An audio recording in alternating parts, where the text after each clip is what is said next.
Nationals. I know that Pass has been involved with it before, but not this year.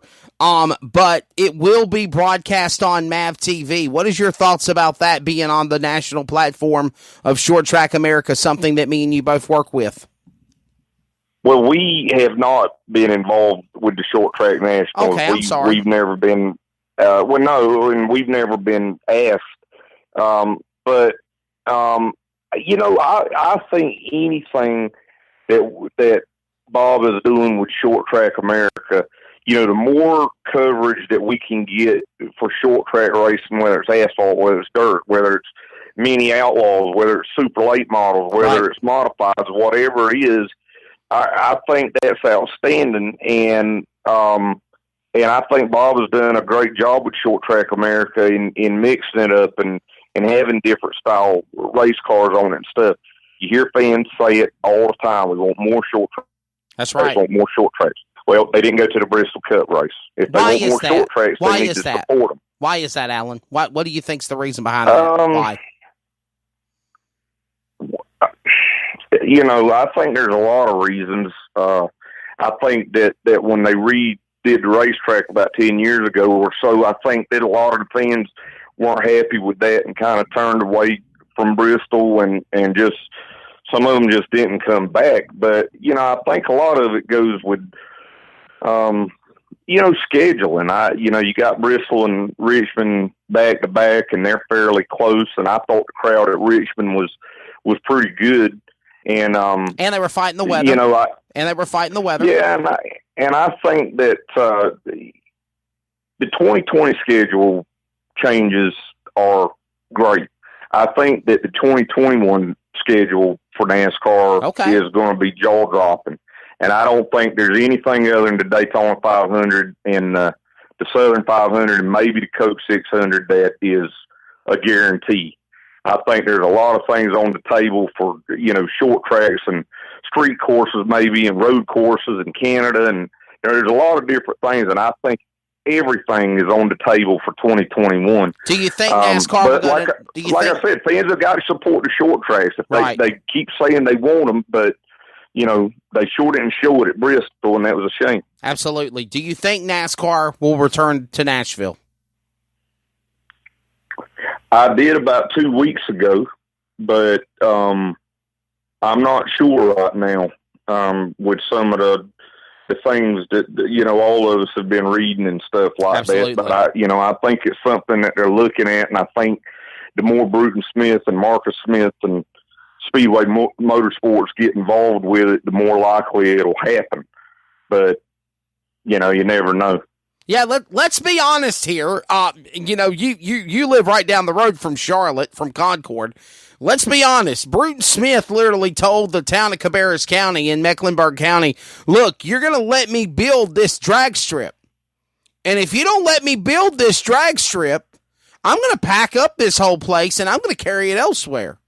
And he literally, Alan, got the land, because there's people I talk to that have told me this story, and I hear more and more about it, more and more, even to this day.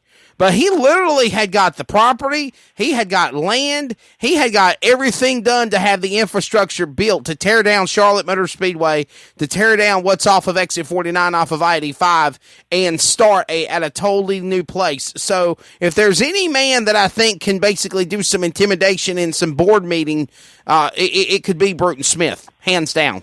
And I think it's going to play a lot too into the Major League Soccer team in Nashville, because Marcus Smith was part of an ownership group that was trying to get the team here in Charlotte, and all of it's going to be intertwined. The soccer stadium is going to be where the track is there at the fairgrounds and stuff like that. So I think it's all sort of interwoven, and I think as the soccer deal falls into place, I think that's where you'll find out whether or not there's going to be a cup race at Nashville. I don't know anything. That's totally my speculation, but it would make sense to me. Definitely. But I wanted to get your take on it, because you as being a part of the past program, you have been a part of being around things that have been resurrected, brought back again. Look at what you guys did at North Wilkesboro. Look at what you've done, with now Lanier, with Richmond. Don't forget, we did it with Southern National too in 2008. Yes, sir. Yeah, you brought supers back to Kinley. Between Dale Richards and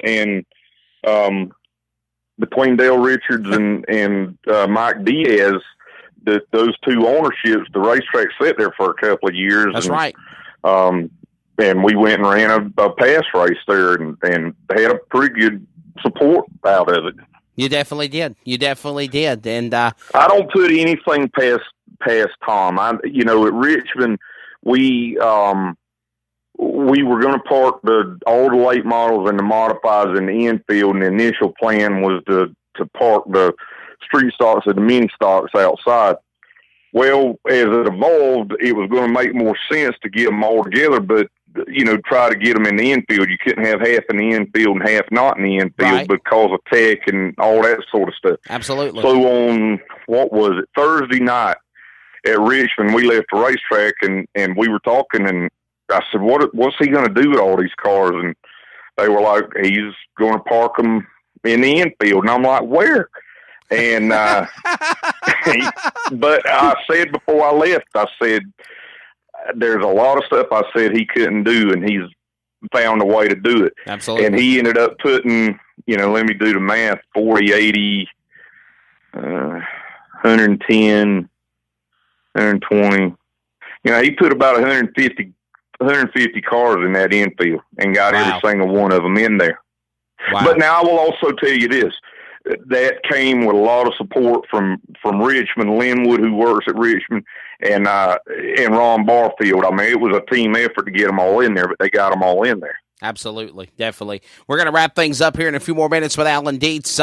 Remember, ProAllStarSeries.com. Got a great schedule. Let's talk about this upcoming Saturday, the 14th running of the Polar Bear, of the Easter Bunny 150. It is phenomenal. That's one of the marquee super late model events in the country, Alan, and you guys have done that with past. Talk about it this weekend at Hickory at the birthplace of NASCAR stars. Well, it definitely has become that. It was the first Pass South event back in 2006, and last year I think we had 42 cars, and the race was in March because Easter was earlier. That's right. Well, we knew last year, we said, well, the car count's going to be down some because it's so late in April. Right. I really and honestly think we're going to have somewhere around 35 or 36 cars, and really? That's amazing. Yeah, I mean, we really do. I mean, based on the pre-entries, people who've ordered tires, people who've said they're coming, and it just shows the importance of that race. It doesn't have the biggest purse out there. It's not even close to the biggest purse out there. It's not the only opportunity anymore to run super late models at Hickory, but the race, it's got a history. It's, really established itself. And, I mentioned if we go back to Richmond going into spring, there's just not a lot of big asphalt races in the spring. Right. And in the fall, it seems like there's one every other week or every week. So, this race is sort of carved out a niche. And, when else are you going to get to see Ben Rowe race Bubba Pollard, or get to see Preston Peltier race Kyle Plott, or, get to see Travis Benjamin race Matt Craig? I mean, there's only a few opportunities, and it's not going to be at any other super late model race at Hickory this year. It's only going to be at this one. So I really think, he's not on the entry list, but I know Stephen Nassie's coming. Yeah. So you got Stephen Nassie, you got Preston Peltier, you got Ben Rowe. All these guys have won the Easter Bunny before. And then you got, the guys I mentioned and a lot more that you can see on the entry list at ProAllStarSeries.com. But that's what we want everything to be like in the South, is just like this race. And we'll let cars and PRA and those folks, do what they want to and keep it going, in the middle of the year.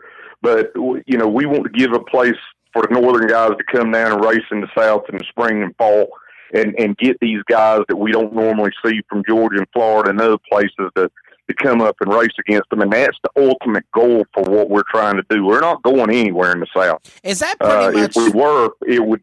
This would have been the last year, and I promise you it ain't going to be the last year. Is that pretty much what the consensus was between you and Tom Mayberry was, look, we're not going to, and I mean no disrespect with using my wording here, we're not going to get in no pissing match with all these sanctioning bodies. We are just going to step away. That's exactly, Wesley, that's exactly it. We sat there in 2000. Cars shouldn't have started a Super Late Model Series. They can say what they want to, but they shouldn't have started a Super Late Model Series.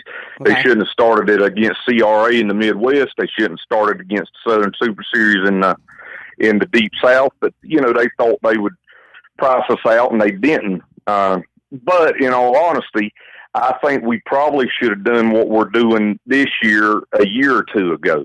Gotcha. And, again, people aren't going to work with you, Cars is not going to work with us. Renee is not going to work with us, and they're not. They haven't approved the body. They're all in on this, deal with the Hamner motor. These are all things that we're not a part of. They could have made their rules the same as us if they'd have wanted to work together, but they didn't, and that's fine. But we made a conscious decision to do what we've done this year, and I wish we'd have done it a year or two ago. Got you.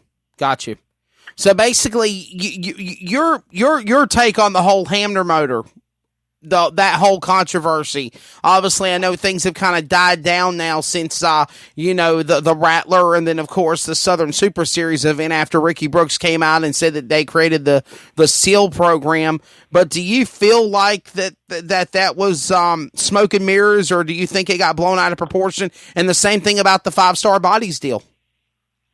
I don't think it got blown out of proportion at all, but we were never part of the ABC deal, and we were never part of the SEAL deal. Gotcha. So they could do whatever they wanted to do, and it wasn't going to affect us. And it's one of those deals where if we see an advantage out of a body, if we see an advantage for a crate engine or a built motor or whatever, we'll make adjustments as we have to, and people know that. But I talk about consolidation and how important it is, and those two things may help consolidate things a little bit in our favor. I don't know.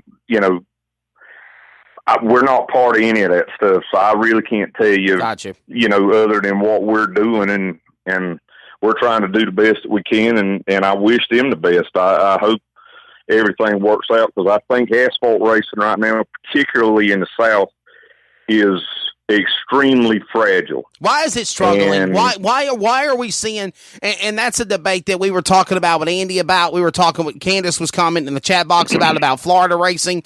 Here's the thing. You got some people that talk pure tea junk about asphalt racing, but then they praise dirt racing, or they talk junk about dirt racing, but they praise asphalt racing.